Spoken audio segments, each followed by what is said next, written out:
हफीज़ अहमद साहब हैं यूके से, वो पूछते हैं कि तरावी की तादाद क्या होनी चाहिए, क्या 8 से भी कम पढ़ी जा सकती हैं? जो मसनून तरावी कह लें या हज़ूर सल्लल्लाहु अलैहि वसल्लम की एक सुन्नत जो अहादीस में आती है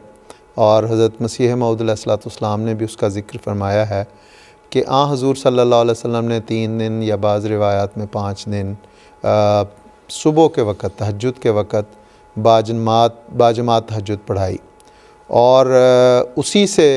जो है हज़रत मसीह मऊद अलैहिस्सलाम ने फरमाया कि तरावी जो है वो कोई अलग नमाज नहीं है बल्कि तहज्जुद की नमाज का ही एक आसान तरीक़ है। इसलिए और हज़ूर सल्लल्लाहु अलैहि वसल्लम की जो सुन्नत थी वो ये थी कि जो मुतवातिर सुन्नत है वो 8 हुज़ूर नवाफिल पढ़ते और 3 वितर पढ़ के कोई 11 रकात पढ़ते।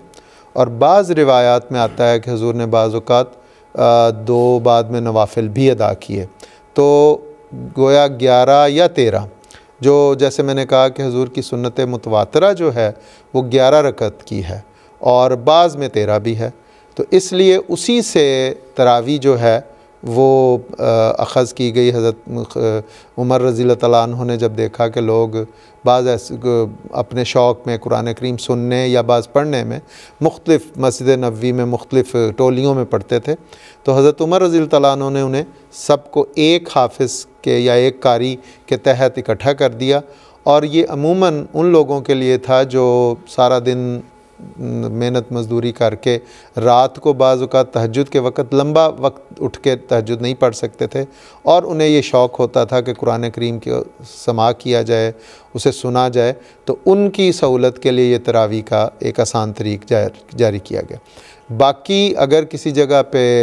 निज़ाम के तहत तरावी का इंतज़ाम होता है तो वहाँ पे 8 रकत ही पढ़ी जानी चाहिए और उसके बाद 3 वितर, उससे कम नहीं होनी चाहिए। लेकिन अगर कोई अपने तौर पे पढ़ता है तो वो जितनी उसको सहूलत है, अगर वो क़ियामुल लैल के तौर पे इशा के बाद भी नवाफिल पढ़ना चाहता है तो वो पढ़ सकता है, वो 2-4 जितने पढ़ ले। और अगर वो तहज्जुद के वक़्त नवाफिल पढ़ना चाहता है तो जिस तरह मैंने अर्ज़ की कि हुज़ूर सल्लल्लाहु अलैहि वसल्लम की तो 8 ही रकत की थी, वो 2-4-6 जितने उसको सहूलत है, जितना वक्त है वो पढ़ सकता है। तो इसमें और आखिरी बात ये कि ये नवाफिल हैं, ये नफली नमाज है, जितनी कोई पढ़ेगा उतना उसको उसका सवाब मिल जाएगा। लेकिन अगर वो कम पढ़ता है तो कोई उसका गुनाह नहीं है। हाँ, अगर निज़ाम के तहत किसी जगह, जिस तरह मसा हमारे यहाँ पे मस्जिदों में हुफ़ाज़ मुकर्रर किए जाते हैं, तो वहाँ पे हम फिर हज़रत उमर रज़ियल्लाहु तआला अन्हु की जारी फरमुदा जो सुन्नत है उसी को, क्योंकि हज़ूर सल्लल्लाहु अलैहि वसल्लम फरमाया अलैकुम बिसुन्नती व सुन्नतिल खुलफ़ाइर राशिदीन अल महदीयीन, कि बाज़ लोग इसे कह देते हैं कि जी ये नौज़ुबिल्लाह बिदअत उमरी है या बाज़ इसे सुन्नत उमरी का, लेकिन नहीं, हज़ूर सल्लल्लाहु अलैहि वसल्लम फरमा गए कि मेरी सुन्नत पर अमल करना और मेरे जो राशिद खुलफ़ा हैं और महदी हैं, उनको हिदायत याफ्ता, उनकी सुन्नत पर अमल करना तुम्हारा फ़र्ज़ है। तो ये हम अगर हम करेंगे तो फिर 8 ही पढ़ेंगे उस वक़्त। ज़ाकल्लाह खान साहब, एक हवाला मेरे सामने इस वक्त आया है, मैं